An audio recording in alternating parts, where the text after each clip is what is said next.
Et si je te disais qu'un des plus grands écrivains français a construit un château par amour? Bienvenue dans Bâtir l'amour, le podcast qui raconte les histoires d'amour cachées derrière les bâtiments. Après une première saison consacrée à des monuments nés de la passion, on revient cette année, toujours pour la Saint-Valentin, avec de nouvelles histoires et toujours la même envie. Mettre en lumière la construction, ce métier qui donne vie au bâtiment et transforme une idée, un rêve, même un sentiment, en un lieu bien réel. Pour ce nouvel épisode, on vous emmène au 19e siècle, à la rencontre d'un homme qui a voulu bâtir son paradis terrestre.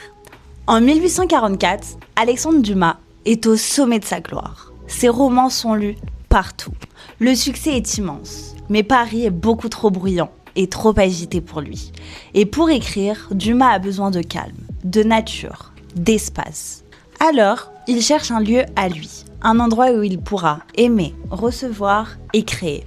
Son regard s'arrête alors sur une colline, au port Marly, face à la Seine. C'est là qu'il décide de bâtir son paradis terrestre. Dumas ne veut pas simplement une maison, il veut un décor à la hauteur de son imaginaire. Il fait alors appel à l'architecte Hippolyte Durand et donne ses consignes très précises.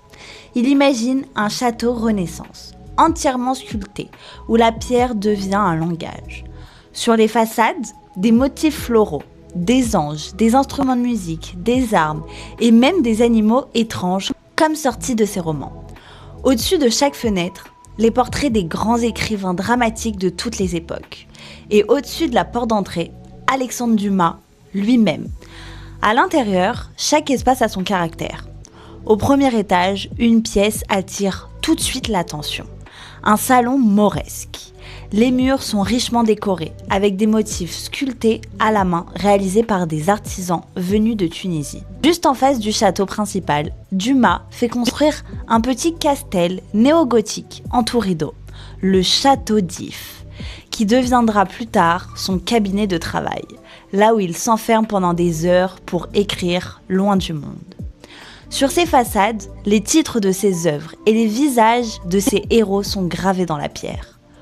Autour, le parc est aménagé à l'anglaise. Des arbres venus d'ailleurs, des rocailles, des bassins, des cascades. La topographie du lieu et les sources naturelles permettent une véritable mise en scène du paysage. Tout est pensé pour créer une atmosphère romantique, presque irréelle. Et devine comment il a appelé son havre de paix ? Le Monte Cristo, évidemment. Monte Cristo devient alors un lieu de vie intense. Dumas y reçoit, y aime, y organise des fêtes et des repas somptueux. Aujourd'hui encore, le château porte cette trace, celle d'un homme qui a bâti par amour de la vie, de la création et de tout ce que l'imaginaire peut faire naître quand on lui donne une forme dans la pierre. Construire, c'est transformer une vision en un bâtiment concret, pensé pour durer et pour être pleinement vécu. Parce que derrière chaque projet, il y a toujours une intention forte et une histoire qui mérite d'être bâtie.